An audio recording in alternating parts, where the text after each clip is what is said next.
and we'll be joined by Coach Willie Taggart from USF in about 5 minutes or so. In the meantime, we'll give you some quick notes on the conference in general. The American has 4 unbeaten teams through 5 weeks of the season. Memphis is 5-0. Temple, Navy, and Houston are all 4-0. Only other conferences with 4 undefeated teams are the Big Ten and the Big 12.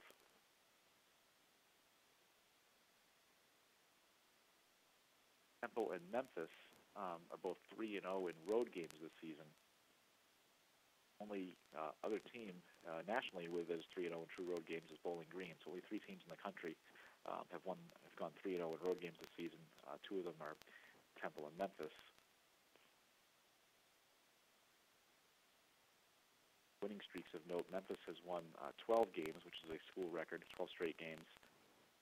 Only teams with longer active winning streaks nationally are Ohio State, which is the winner of 18 straight, and TCU, which has won 13 in a row.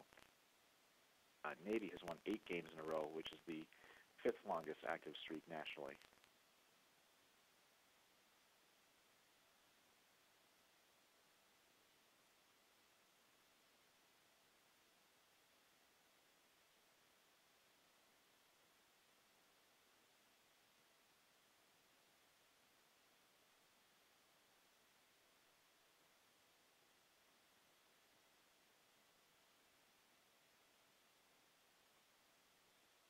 And we've been joined by USF coach Willie Taggart.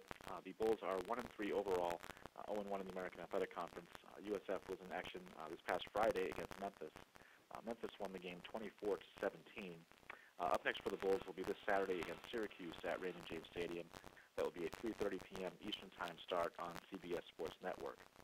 Coach, thank you for joining us on the call this afternoon. If you would take a minute to tie up the game against Memphis and tell us what you expect to see as you renew acquaintances with Syracuse at home, please, on Saturday. Well, had a disappointing loss against Memphis, and I was disappointed, but by no means discouraged from our football team. We played them well. Our defense played really good against Memphis, and but our offense is potent as Memphis offense. I thought our guys did a good job of limiting them to some explosive plays. And we gave up a couple of explosive plays that kind of hurt us, but we did an overall good job defensively against them. And offensively, we started off well, and we kind of stubbed our toes in the third quarter a little bit, and wish we could have did some things better. But overall, guys played tough, played hard, played with a lot of energy, and a couple plays away from winning that ball game. And we just got to correct those things and get better and get ready for Syracuse, a team that's coming off a bye, and they're playing better. They're 2-1, and it'll be another challenge, but we'll be up for it.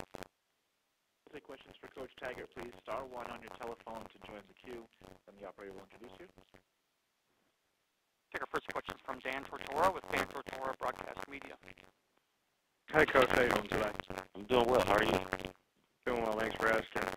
To go into that Syracuse game, obviously they've had a lot of quarterback issue with guys going down, but Dungy potentially going to be back, and Zach Mahoney for what he did against LSU. How are you preparing, kind of not knowing who the guy is going to be, and what can you say about what you've seen on film?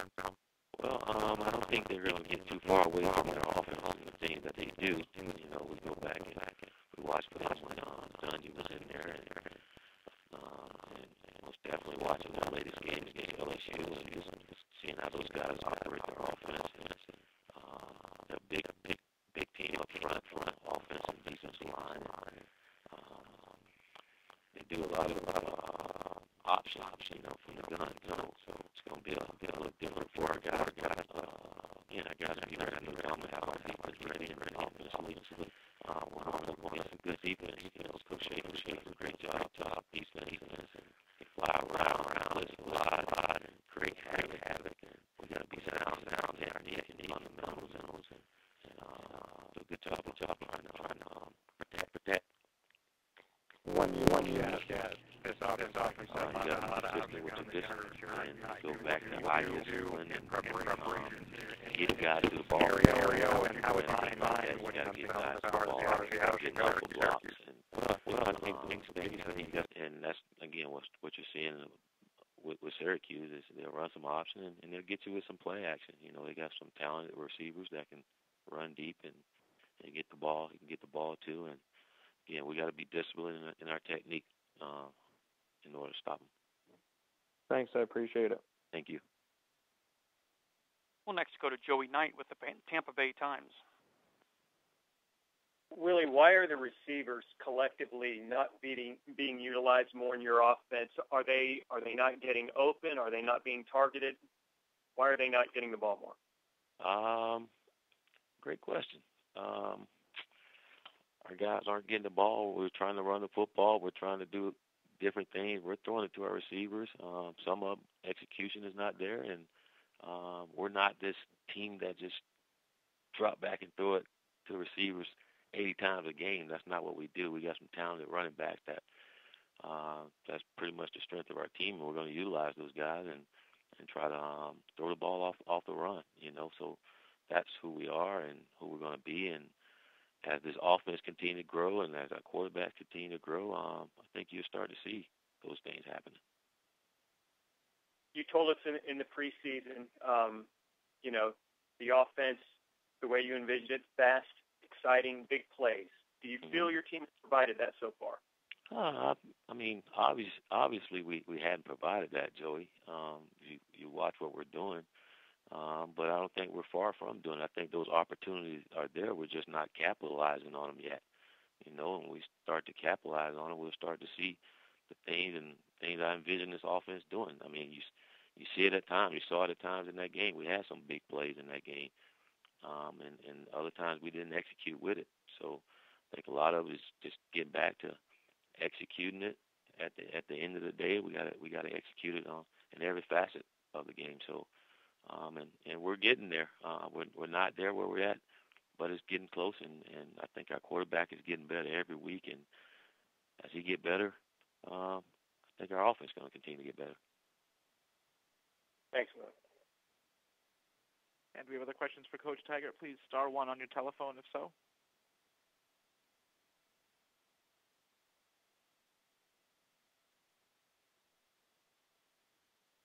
We do have one more if you would.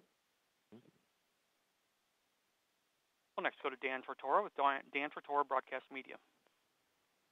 Coach, again, wanted to go into Quentin Flowers and just, your take on him going up against this Syracuse defense. Sometimes in the recent past, they've been effective against running quarterbacks. Other times they've struggled. What have you seen from them on film? And talk about Quentin's skill set a little bit here.